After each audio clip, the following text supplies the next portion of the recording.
So Slavoj Žižek and his Pervert's Guide to the Cinema and the Marxist ideology is meant to be, from him, a resonator of entropic disturbance and seismic incendiary wake-up call to a reality that the psychosexual Jungian and Freudian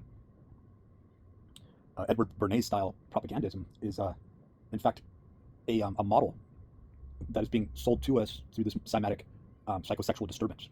In other words, the very realization of who started or really propagated and kept the film industry going, how it was usurped in its early stages, who's really in charge behind the propagandism that is pumping a false narrative of who we are in our own person, and we pay for it. And we pay for it out of this caste system popularity, where if you don't go see the movie and you don't see it through a certain spectral vision or view, then you're weird, right? And this doesn't seem like a big deal to us, to adults, but to kids and to the younger generation, if they get out of the loop with this, they are cutting themselves off from fads of dress codes, colloquial mannerism, a certain look, a certain type of look that you stay away from, that allows you to become one of the sheep, right? So it is a very disturbing thing of how penetrating and honest Zizek's long conditional. I mean, we're talking about many, many years. And I almost see his take on cinema very similar to Robert Crumb, but I don't think that Crumb understands his work, right? Or Bukowski. And I always think about, it's odd that I think about Sapolsky. You could say, oh, that's because they sound alike.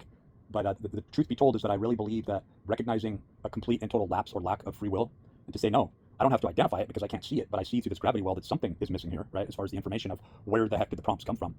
and who's initiating, what is initiating further prompts, and that it isn't just this capitalistic system going along with this with such precision, but it shows a demonstrated playbook. And in that, there isn't some elite group sitting behind this, 2.0, 3.0, and so forth version, updated version of how do you take these, like through these Marxist and socialistic avenues that Albert Pike recognized, believe it or not. Like if you really go back and you look at what they really mean by this reverence toward a Luciferian inner light, what they really mean by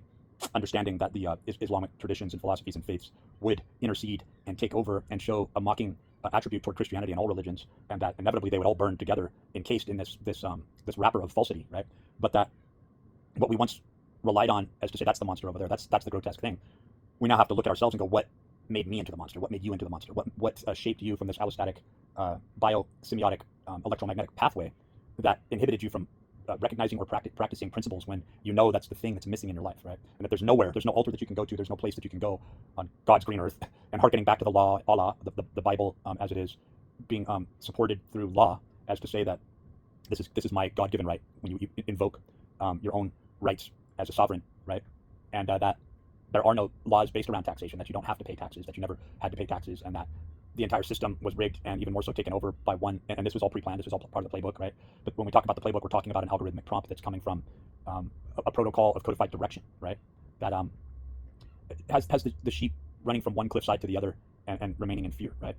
And this is what the cinema does. This is what modern psychology does. And when we aren't controllable enough, well, go on a GLP-1, go on a metformin,